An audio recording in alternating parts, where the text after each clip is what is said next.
If you're planning to visit Washington, D.C., I'm going to tell you 12 important things you need to know before you depart for your trip. Starting with the fact that when you're looking for flights, there is not just a single airport here. We actually have 3 airports plus a train station. Union Station is a great option if you're coming from somewhere on the East Coast and can get a train into DC. It's close to downtown and really easy to use. I've got an entire video about Union Station if you want to know more about it. If you're coming in by air, you have choices. Reagan National Airport, or DCA, is the closest airport just across the Potomac River. Dulles International, or IAD, is about 30 miles away in Virginia. And Baltimore Washington International, or BWI, is about 40 miles away in Maryland. All else equal, Reagan National is the most convenient,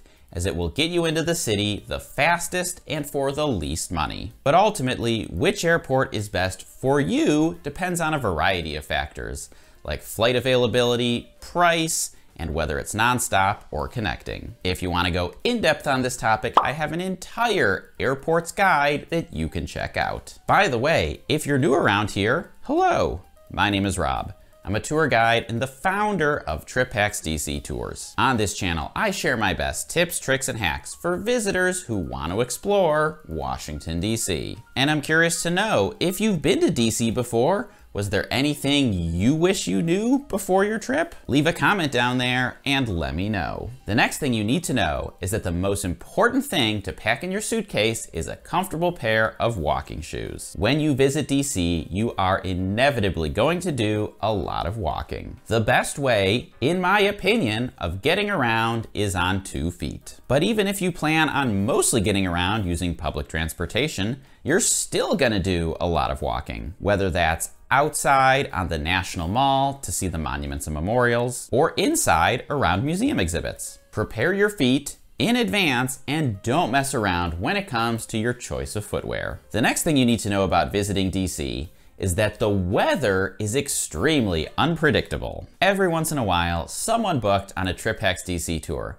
will contact me over a week in advance and say that they saw there's rain in the forecast the day of our tour, which always makes me chuckle a little bit because we have absolutely no idea if there's going to be rain a week from today. Sometimes we barely know whether there's going to be rain tomorrow. Just because a website or a weather app will give you a forecast weeks in advance doesn't mean you should trust it. And it's the reason why, even though some people give me grief about it, I carry my umbrella every day, 365 days per year. And when a surprise storm pops up and everybody except for me is getting soaked, they're not laughing anymore. The next thing you need to know before you visit DC is that tourism is seasonal. This one may seem obvious to experienced travelers, as every destination is seasonal to some extent, and this is no exception for Washington, DC. The busiest periods here for tourism are spring break and summer break. Basically, whenever kids are on school break, you will find the heaviest crowds in DC. The least busy season is the dead of winter, January and February. And my personal favorite season is the fall, when you have relatively smaller crowds and relatively decent weather. The next thing you need to know before you visit DC is if you plan on riding Metro,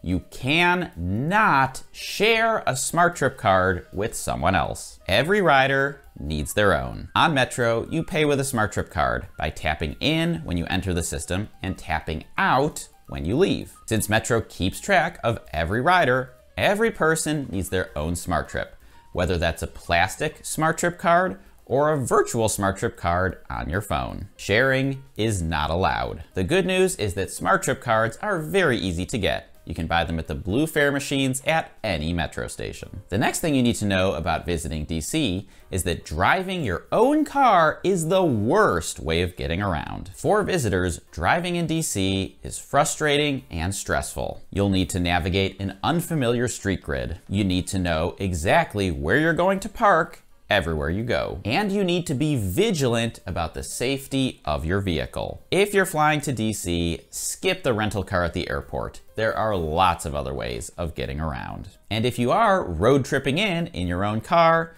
find a place to park it when you arrive, and leave it parked until it's time to go home. The next thing you need to know about visiting DC is that the museums here are huge, and museum fatigue is very real. The museums in Washington, DC are amazing. No arguing about that. And one reason they are amazing is because they're massive and have a ton of great artifacts. For the most popular museums on the National Mall, you could spend the entire day in a single museum if you were really into it. What you don't want to do is pack your entire itinerary full of just museums, because most people can only see so much before they get museum fatigue. And once that fatigue sets in, the museums are not enjoyable anymore. So be strategic about which museums and exhibits you want to see, but don't overdo it. The next thing you need to know about visiting DC is, yes, there are DC foods and they're worth trying. This includes things like half-smoked sausages and wings with mumbo sauce, as well as cuisines from countries like Ethiopia and El Salvador. I have an entire video explaining and describing the local DC foods if you're interested. The next thing you need to know about visiting DC is that there are many apps you can download to your phone that will help enhance your trip. But it's best to download them and set them up before you leave rather than trying to do it once you're here. For example,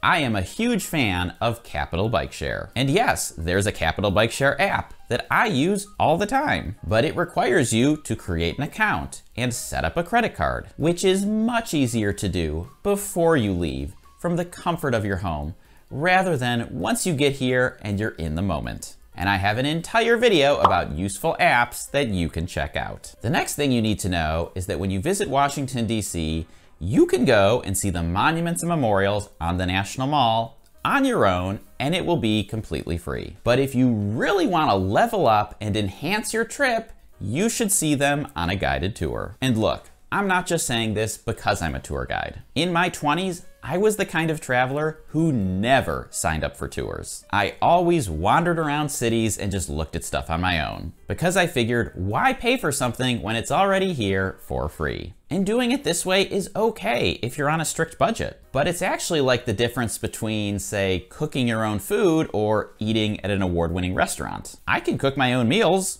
but they're not great. When I go to a good restaurant though, it's not just food. It's not just a meal.